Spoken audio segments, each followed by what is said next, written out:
दुनिया कहती है कि ग्रेट वॉल सिर्फ चीन में है, लेकिन क्या आपको पता है कि पाकिस्तान के सीने में एक ऐसी दीवार दफन है जो हजारों साल से खामोश खड़ी है। 32 किलोमीटर लंबी दीवार, वीरान पहाड़ और एक ऐसा कला जिसका जिक्र न किसी हिस्ट्री बुक में है न किसी पुराने नक्शे में। लोग इसे कहते हैं the great wall of Pakistan, लेकिन यहाँ के रहने वाले इसे पुकारते हैं जिन्नों का करिश्मा। आज हम बात कर रहे हैं सिंध के पुरअसरार रानीकोट फोर्ट की। तसव्वुर करो, पाकिस्तान के वीरान पहाड़ों के बीचों बीच एक ऐसी दीवार खड़ी है जिसका जिक्र न स्कूल की तारीख की किताबों में मिलता है और न ही किसी कदीम नक्शे में। 32 किलोमीटर लंबी यह खामोश दीवार दुनिया भर में the great wall of Pakistan के नाम से जानी जाती है, लेकिन सिंध के मकामी लोग आज भी इसे जिन्नों का करिश्मा कहते हैं। हम बात कर रहे हैं पुरअसरार रानीकोट किले की।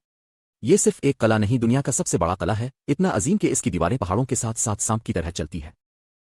लेकिन हैरत की बात यह है कि इतनी बड़ी साख्त होने के बावजूद तारीख इसके बारे में बिल्कुल चुप है। सबसे बड़ी पहेली इसकी तामीर है। हजारों साल पहले जब न दुनिया में करेनें थी और न ही ट्रक, तो लाखों टन भारी पत्थर उन ऊंचे पहाड़ों की चोटी तक कैसे पहुंचाए गए, और सिर्फ पहुंचाए ही नहीं बल्कि परफेक्ट जावियों के साथ सीट किए गए।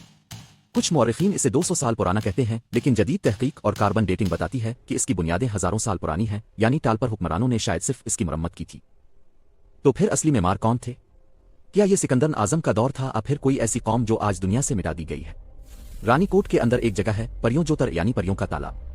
कहा जाता है कि रात के सन्नाटे में यहाँ पानी में अचानक हलचल होती है और ऐसी सरगोशियां सुनाई देती हैं जो इंसानी नहीं लगती।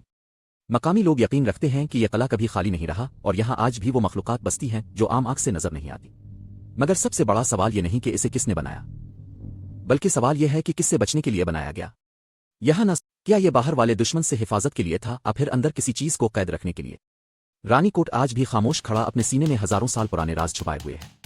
शायद हम कभी न जान पाएं कि इस दीवार के पीछे असल हकीकत क्या है, लेकिन यह किला सिर्फ पत्थरों का ढेर नहीं बल्कि एक वार्निंग है। अब तुम बताओ, अगर तुम्हें लगता है कि यह किला इंसानों ने बनाया तो कमेंट में लिखो ह्यूमन, और अगर लगता है कि यह किसी और दुनिया की मखलूकात का काम है तो लिखो नॉट अलोन। ऐसे ही मजीद राजों के लिए चैनल को सब्सक्राइब करना मत भूलना।